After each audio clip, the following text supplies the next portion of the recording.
Hey, ¿qué tal, chavales? ¿Cómo va todo? Yo soy Zavieru del canal Notiplex TV para quien no me conozca y estamos aquí en un nuevo vídeo en el que os voy a enseñar cómo instalar las herramientas que nos van a hacer falta para diseñar nuestra primera página web.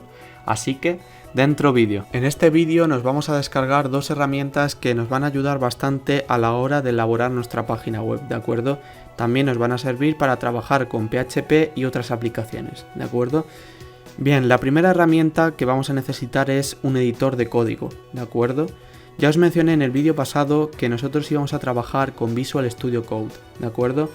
Es un programa que para trabajar con desarrollo web está bastante bien, ¿de acuerdo? Pero decir tiene que podéis usar el que vosotros queráis, ¿de acuerdo? Podéis utilizar el que vosotros os dé la gana. Hay miles, ¿de acuerdo? Está Notepad++, está Atom, está Sublime Text, está Brackets, que es de Adobe, está Dreamweaver, que es de pago, pero también es de Adobe, ¿de acuerdo? En fin, hay bastantes, ¿de acuerdo? Podéis utilizar el que vosotros queráis, e incluido el bloc de notas de Windows, ¿de acuerdo? Es algo que no os recomiendo para nada. ¿Por qué? Realmente es algo que no es dinámico, que no es útil y sobre todo no os va a ayudar en nada, ¿de acuerdo? Tenéis que aprenderos mucho código, ¿de acuerdo? Y nosotros, pues, no vamos a necesitar eso, ¿de acuerdo? No es algo que sea útil, digamos. Entonces, para ello vamos a descargar, pues lo dicho, Visual Studio Code, ¿de acuerdo? Es el programa que a mí más me gusta, ya os digo, pero vosotros descargar el que queráis, ¿de acuerdo?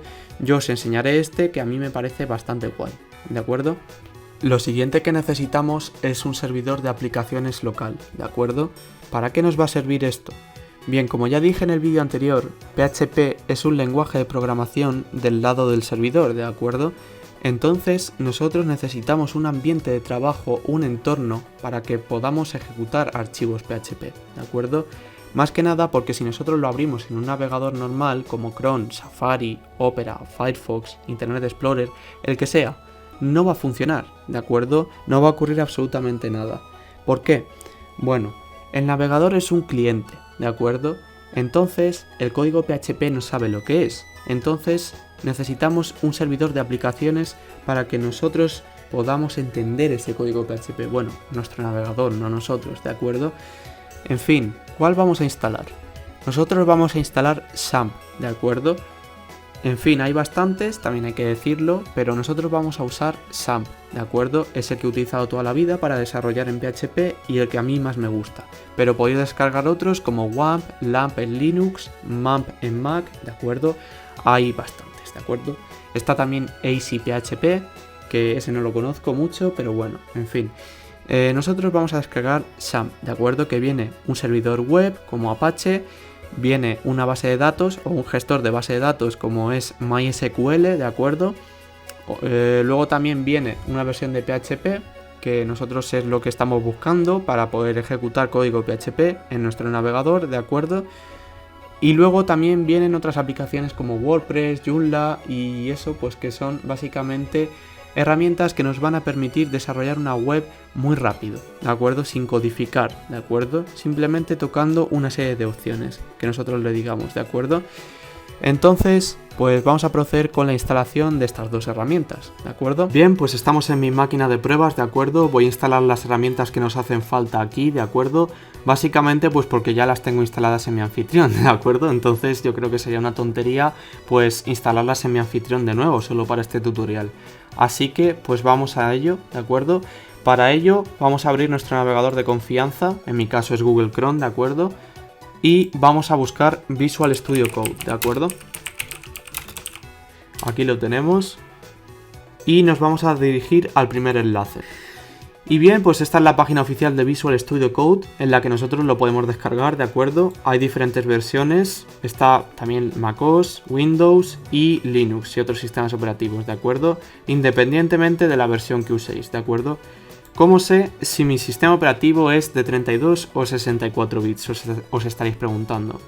Bien, para saberlo nos vamos a dirigir a equipo, ¿de acuerdo? A ver si quiere abrir este equipo, ¿de acuerdo? Una vez estemos aquí, le vamos a dar clic derecho y propiedades. Aquí podemos ver pues que mi sistema operativo es un sistema operativo de 64 bits, ¿de acuerdo? Aquí lo pone sistema operativo de 64 bits, procesador x64, ¿de acuerdo? Pues yo debería descargar, bueno, debemos descargar la versión de Windows para 64 bits, ¿de acuerdo? Dicho esto, pues vamos a ello. Vamos a descargarlo. Aquí nos dice gracias por descargar Visual Studio Code para Windows. Y aquí comenzará a descargarse. Bien, pues una vez se haya descargado, nos va a dejar este archivo de instalación, ¿de acuerdo? Vamos a clicarle para instalarlo. Y se nos abrirá este instalador, ¿de acuerdo? Bien, lo primero que tenemos que hacer es aceptar el acuerdo de licencia. No hace falta que os lo leáis, ¿de acuerdo? Nadie se lo lee. Pulsamos en siguiente y aquí elegiremos dónde se va a instalar nuestro programa, ¿de acuerdo? Si tenéis 2 discos duros, yo os recomiendo que lo instaléis en el secundario, ¿de acuerdo? Si tenéis un SSD, como yo, por ejemplo.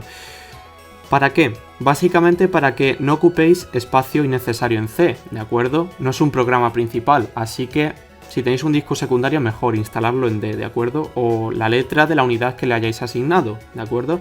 En mi caso, pues lo voy a dejar en C, ¿de acuerdo? Vamos a darle el siguiente, aquí siguiente también.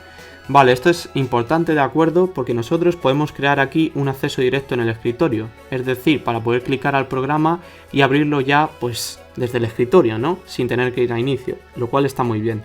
Y esto, pues lo vamos a dejar marcado también, que será agregar a Path después de reiniciar, ¿de acuerdo? Bueno, ¿para qué sirve esto? Básicamente, nosotros, pues, a la hora de programar, tenemos un editor de código, pero si no lo tuviéramos, ¿qué pasaría? Si solo tuviéramos el compilador, ¿de acuerdo? Si estuviéramos programando en Java, por ejemplo. Bien, pues teniendo el compilador de Java, ¿de acuerdo?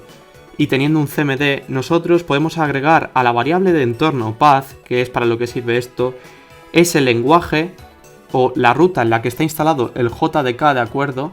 Donde tenemos la máquina virtual de Java y podemos compilar el código Java que hayamos hecho, un archivo Java desde el CMD, ¿de acuerdo? Sin usar ningún editor, ningún IDE que lo haga por nosotros. Por lo cual, pues vamos a marcar esta casilla, le damos en siguiente y finalmente le damos a instalar.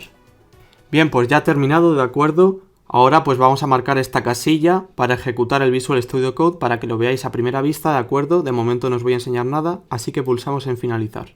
Bien, pues este es el programa a primera vista, ¿de acuerdo? Se ve bastante pequeño, para ello vamos a hacer control más, ¿de acuerdo? Y lo vamos a ampliar un poco para que se vea un poco mejor la interfaz, ¿de acuerdo? Vamos a quitar esto, ¿de acuerdo? Y bien, pues ya tendríamos nuestro editor de texto plano o editor de código instalado. Una vez hayamos descargado Visual Studio Code, vamos con XAMPP, ¿de acuerdo?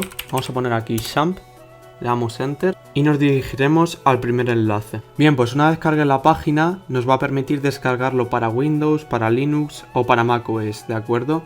Yo voy a elegir para Windows, ya tengo aquí el programa, ¿de acuerdo? Se os abrirá esta página en la que pues os dirá que muchas gracias por descargarlo y pues comenzará a descargarse. Bien, pues una vez haya cargado la instalación del programa, nos pedirá concederle permisos de administrador. Nosotros le damos que sí. Bien, aquí en este punto nos está diciendo que el control de cuentas de usuario puede restringir algunos ajustes de XAMPP, ¿de acuerdo? Sin embargo, no le vamos a dar importancia a esto y vamos a pulsar en OK, ¿de acuerdo? Aquí se abrirá el asistente de instalación del programa, que nos va a permitir instalarlo. Vamos a hacer clic en Next. Y aquí podemos elegir exactamente lo que queremos instalar y lo que no, ¿de acuerdo?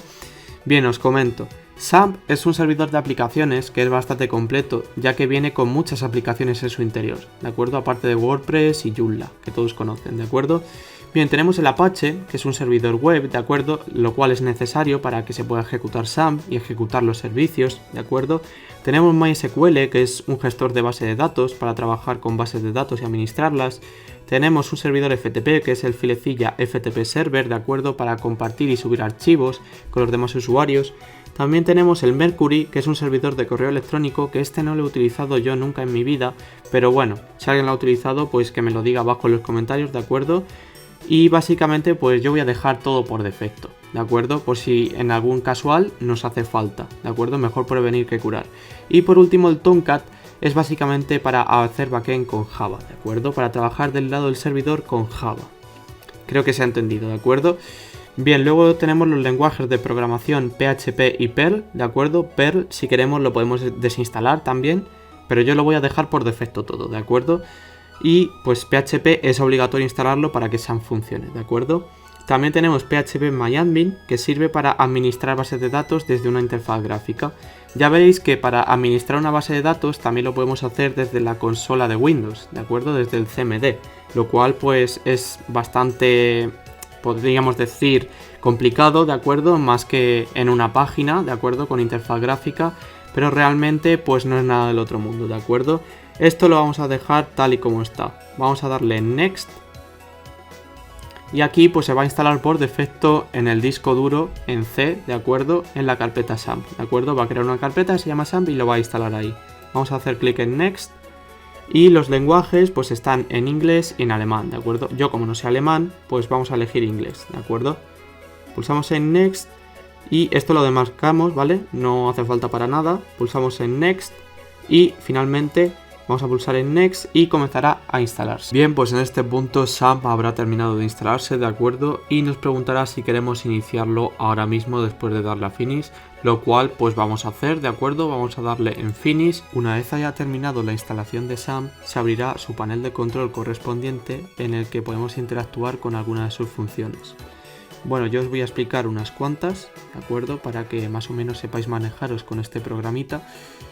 Y pues bueno, deciros que esta parte que hay aquí, que pone servicios y módulos, básicamente pues son servicios o aplicaciones que trae SAMP ya instalados que nosotros podemos iniciar, parar, administrar o configurar como nosotros queramos, ¿de acuerdo? Bien, tenemos Apache, el servidor web, tenemos MySQL, el gestor de base de datos, Filecilla, el servidor FTP, tenemos Mercury, que es un servidor de correo electrónico, y Tomcat, que es un servidor de aplicaciones para hacer backend en Java, ¿de acuerdo? Bien, ¿cómo inicio alguno de ellos? Porque no vamos a iniciar todos, ¿de acuerdo? Bien, si yo le doy Start, veis que al principio se pone de un color amarillo, pero ahora se pone de un color verde. Eso significa que el servidor está iniciado y que Apache pues, se puede utilizar, está operativo. Bueno, dicho esto, vamos a activar también MySQL porque quiero hacer un par de comprobaciones para comprobar que todo se ha instalado correctamente, ¿de acuerdo? Vamos a minimizar el SAMP y vamos a cualquier navegador. En mi caso, pues voy a elegir Google Chrome, es el que más me gusta. Y tenéis que poner lo siguiente en vuestra barra de direcciones. Bien, ¿para qué sirve esto? Si yo escribo localhost en la barra de direcciones, lo que estaría haciendo es acceder a mi propio servidor local que se ha creado al instalar SAMP. No voy a decir lo que hace SAMP otra vez, ¿de acuerdo? Supongo que ya lo sabréis, pero es básicamente eso, estamos accediendo a nuestro servidor local.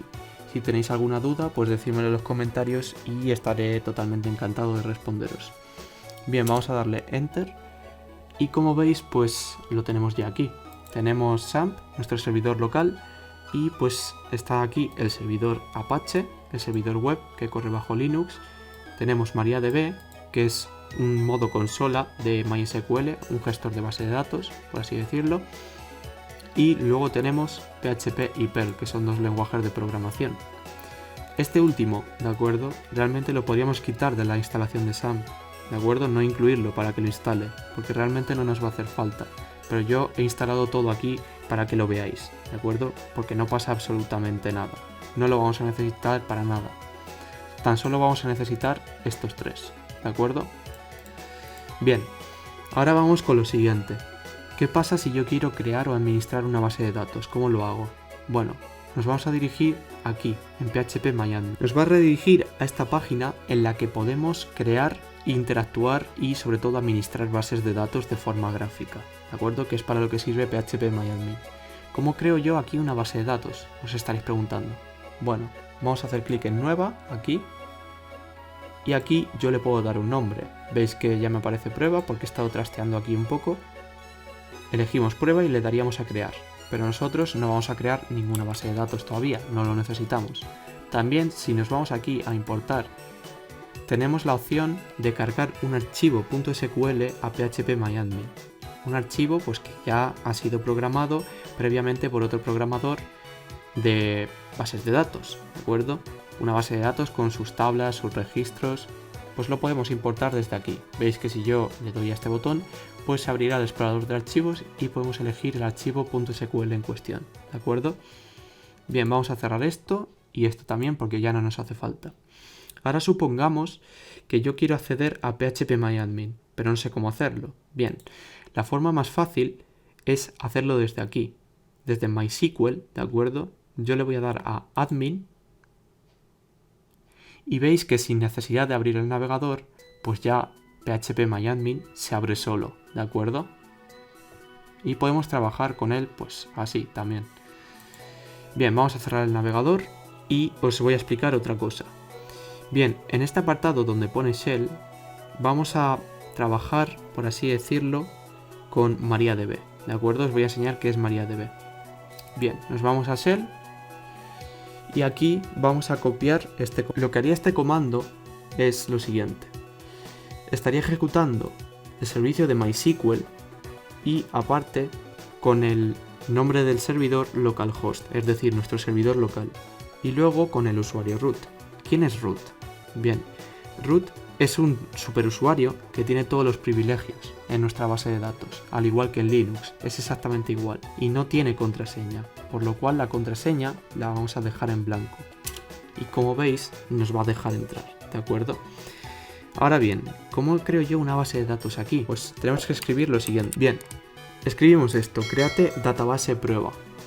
¿Para qué sirve esto? Bueno, nos crea una base de datos con el nombre prueba, exactamente igual que en phpMyAdmin. Y ahora vamos a cerciorarnos de que PHP pues funciona correctamente y para comprobar exactamente qué versión tenemos, ¿no? Bien, vamos a hacerlo. Vamos a crear aquí en el escritorio un documento de texto y le vamos a llamar, por ejemplo, prueba. Y muy importante, quitarle el .txt y reemplazarlo por .php, ya que vamos a trabajar pues con código PHP. Y entonces, si estuviera en .txt, el servidor local pues no lo va a entender, ¿de acuerdo? Necesitamos que sea el archivo .php, ¿de acuerdo? Bien, tenéis que saber que todo código PHP va dentro de estas etiquetas. Ahora lo que vamos a hacer va a ser llamar a una función que se llama phpinfo. Y como podéis ver, pues esto es una función en PHP, ¿de acuerdo? Que daría como resultado esta función. Bien, pues esta función nos mostraría qué versión de PHP tenemos nosotros. O mejor dicho, qué versión de PHP ha instalado XAMPP, ¿de acuerdo? Bien, para que esto funcione vamos a guardarlo y si yo lo abro con un navegador no va a funcionar, ¿de acuerdo? Porque el navegador, el código PHP no lo entiende, ¿de acuerdo? Tenemos que ejecutarlo en nuestro servidor local. ¿Cómo hacemos eso? Bueno, vamos a abrir un explorador, ¿de acuerdo? Nos vamos a ir a este equipo y nos vamos a ir a disco local them, la carpeta XAMPP y nos vamos a ir dentro de esta carpeta, que es muy importante. En la carpeta htdocs se van a almacenar, todas nuestras páginas web. Entonces, simplemente lo que tenemos que hacer es coger este archivo PHP y meterlo aquí, ¿de acuerdo? Y una vez hecho esto, ya simplemente podemos acceder al archivo en cuestión. ¿Cómo lo hacemos? Vamos a abrir Google Chrome o el navegador que queráis y escribimos localhost, nuestro servidor local, y vamos a escribir el slash, ¿de acuerdo? La barra del 7. Y vamos a poner el nombre del archivo. Y como veis, pues me accede y me está diciendo que tengo la versión 8 de PHP, ¿de acuerdo? Es la más reciente.